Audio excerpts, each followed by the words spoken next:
Okay. So when talking about art and music, it's very easy to get into a discussion about quality. And you'll notice that people never seem to agree on what that quality is. It's like there are cases where it's like this is obviously a better drawing than this drawing or something like that.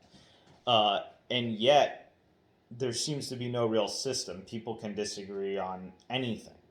And it's going to get particularly bad, this pattern, when it comes to literature, stories, storytelling in any form, even books. And that is because it is the invisible art. There's no actual, you have the words, but the words are actually just the pieces that conjure, they're like the spell for the actual story, which is also just an intangible thing, just like words are arbitrary. So it gets extremely difficult to actually judge if there's quality going on. And people will vary wildly in their assessments. Like they'll just say kind of whatever they want about stories. There's no real agreement. And it begs the question, does quality even exist in literature, in storytelling?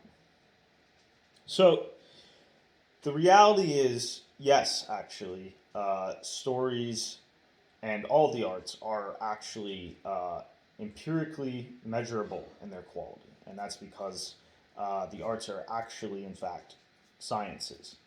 But people just simply are not educated on this yet. So, not only that, but people, they don't even need to know the science to know that moving away from an environment in which people are educated on this is actually beneficial to corrupting and controlling the market. So it's actually very beneficial the more powerful someone is, or the more egotistical even, to simply obscure this information, because then you can say anything. If no one knows, you can say whatever you want. It's like Umineko or whatever. Any of those kind of illusion principles. So the most important thing to understand is the goal of the medium, the actual specialty of literature. What is it designed for? What does it fundamentally do that nothing else can do in the same way, to the same level, to the same precision, the same extent? Well, the goal is actually not enjoyment, as much as people like to call stories entertainment and whatever, or whatever the hell they call it. That can be a goal, but it is not the goal. That can only be a side goal. That can only be a byproduct. Quality in literature and storytelling does not linearly correlate with enjoyment of the audience, nor even the potential for enjoyment. They are actually separate. And I'll explain that another time. That's actually a pretty big discussion. There is something stories do uniquely well. And as long as the reader can comprehend the story, it will affect them the same way as anyone else. This is universal. It's objective. And that's development of a theme. And that is the thing universal to all storytelling. It provides fundamental information about life itself that transcends the precision of words when well developed. That means no philosophy, no diagram, nothing can convey the information that well developed literature conveys. So it's actually directly increasing the level of understanding of life itself on the audience. And this can actually have very, very tangible effects on their life, and that's why literature is so valuable. So, there is a very specific form in which thematic information is carried, and that form is actually what I call tone. And there's a very specific reason I use that word, which you'll see in a moment. Conventional literary wisdom will actually use mood and tone interchangeably. Sometimes they'll even use the word voice, which is supposed to have a very specific meaning, even interchangeably. And that's because conventional literary wisdom is utterly unstandardized. It's just a bunch of chickens with their heads cut off, just kind of running around, just doing whatever they want. Like one day it'll be this for one guy, another day it'll be this for another guy. There's a vague sense of like universals, but they are very basic, very superficial, and they just change. So that is not useful. So because of this, we have to look to not only a more physically tangible medium, but also one that has been much more developed in its theorizing over the many centuries and stuff, and that is music. So tones are objective, consistent information. That's all a tone is. It's just information that is absolute and information that is objective. And sounds are tones. Sounds are, in the scientific sense, tones. So if I play a sound, that's a tone. And that's why, music will talk about tonal state and all that stuff, because it uses tones. It uses sounds, which are tones. And a sound wave is a consistent piece of information. And you can't actually explain in words what a tone is other than just saying it's some type of sound wave. But an individual tone compared to another tone, they're just tones. They can only be described relative to each other, like this one's higher pitched than the other, that type of thing. Or you can talk about its timbre, but you can't say anything. You can't capture the essence of that tone in words. You can't capture everything about it. You can only explain it relative. So if I play like a major chord, that's a form of combining tones to get a certain feel. Or if I play a minor one, it creates a different feel. And yes, you can definitely say that the major one is brighter than the minor one, which is darker and all that stuff. And you can describe the feel that maybe they give you in isolation. But when I go into a song, they're going to feel completely contextualized. The minor chord might actually sound happy compared to the use of a major one in different contexts. It all depends. The only thing we can objectively say about them is that one's just brighter than the other. That's really all you can say, because there's no way to encapsulate everything about it. It transcends words. It's knowledge that transcends words. So, music tries to reach a mood with those tones. And the thing about moods is that they can be described in words, and that's very important to understand. So you might have to be very good with words. You might have to learn how to use your words very well, but there's no mood in existence. There's nothing you can feel on that moodal level that you cannot describe in words. So there's no song as a result that cannot be described in words. There's no song that you cannot accurately describe every emotion that's going to come from it accurately in words. It might not carry the nuance, but it's capturing the entire category of what it does. You're describing every categorical trait of the emotion. Unlike a tone which is utterly ambiguous, how you're actually going to describe it. It's just raw information. So, because music has free access to tones, you just have to hit buttons and you get tones. It's just free, right like that. It tries to reach moods, but literature is the opposite. Literature, because it uses words, has actually free access to moods. So literature can simply state something and get a mood. I'm actually going to pull something up real quick just to make my point. Let's pull up. I'm not even gonna check where I'm opening. I'm just gonna go somewhere in the first volume of Index. And we're going to find a modal statement in here. Just every statement will have some kind of modal statement to it. Yeah, here we go. You can literally just read a phrase. Uranai wa kanarazu hazare. The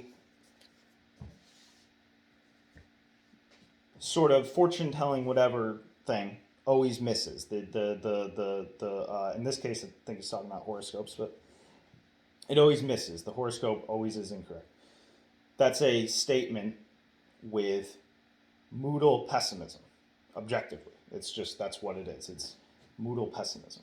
So that's free. With a song, you'd have to do all sorts of complicated things with the tones to reach pessimism like that. Stories, it's just boom. It's just instant. You make a statement that carries inherent pessimism, you got pessimism. So, because of that, literature is combining these moods together, sequencing them together the same way music sequences tones, to reach tones, to actually reach the equivalent of what these sounds are, which is objective, consistent information. The difference is that obviously they're much denser tones. They're tones that are very, very fundamental and dense with information, just like the moods that a song reach are incredibly dense moods that you feel like I could never feel this mood so distinctly as I could through this song. Literature is doing the same thing with the tones. It's showing the tones to you, the objective information about life, so distinctly in a way you can't get anywhere else. And that is the goal of literature. It is that tonal information. Now, it's not trying to capture tonal information at random. You cannot develop tonal information just by firing moods off. That's where theme comes in. And that's why I say the goal of literature is to develop a theme. Theme creates a sort of thesis or topic, a thing that gives the story something to focus on and develop. It's a set of questions and answers. It's a flow of tension, you can call it. As questions are posed, tension goes up. As answers come, tension goes down. But it happens in a very complex way. So the thing is that the flow and elaboration of moods is going to be the same thing that produces the questions and answers. It is in and of itself the flow of questions and answers. But there's other things that go into it, like characterization, rhythm, all that stuff. That's going to have to be a separate discussion. But right now, it's just important to understand that if you make moods flow while corresponding with a goal, you get questions and answers, which is in of itself tone. But these questions and answers are too finite to be described precisely in words. But what you can do, as you'll see when I analyze a story, is you can box in and analyze exactly what the flow of tension is, and you can categorically relate it back to the theme, which can be stated in general words in a general thesis form, because that's sort of like your source focus. It's the question or topic from which all other those little questions come out, all the ones that can't be described in words. So you could have a theme. Theme can be honestly anything, but they're not all equal. They're not all themes are of equal quality, but a theme can be anything. For example, you could have a theme about something very silly like the meaning of what is the significance of like sugar being addictive. You know, it can be something as specific and ridiculous as that. It doesn't matter. You could get a quality story out of that, but naturally such a theme is going to be lower in potential. But the point is that it's a general question topic from which all the little things can be derived. So, next thing I'm going to talk about is plot. And I want to specifically talk about plot and its relationship with mood. And I'm going to talk about plot in a very basic way from which it can be understood. But it's not going to be just the generic plot diagram thing that everyone knows and everyone's done to death. I'm going to describe it very carefully in its relationship with modal palette, which is the moods currently in use by the word. And I'm going to describe exactly the relationship between the ebb and flow of the moods and the actual movement of the plot itself and how they correlate. And that should set a lot of answers in place. A lot of understanding of just, is this plot inherently good or not? That question that everyone seems to feel, that everyone seems to disagree on, that everyone seems to fight on, that will become very illuminated. But it's just important that you understand that fundamentally, moods and tones, that's everything at the end of the day. That's the fundamental building block. So, anytime a discussion of quality comes up, anytime there's this disagreement about, does it even exist? You know who you are if you question if literary quality even exists. That's why this video and the follow-ups are going to be so important. Always link these. Always link these if that comes up. If there's a discussion about literary quality, is it a thing? Yes, it's a science. I'm going to show you exactly how it works. It's going to take a lot of videos, but it works like a science. That's it. That's all there is to it. This applies to all cultures of storytelling. This is an otaku thing. In fact, that's what's funny. Otaku media has actually mastered this more than any culture ever has. And I'm going to show exactly in the future where they've done this. So it's extremely important that people are educated on these things. And that's because stories actually work in a comprehension economy, a literal economy. And that is that if people are stupid, if people are not educated, they can't comprehend stories, what is inevitably going to happen is the value will actually inflate.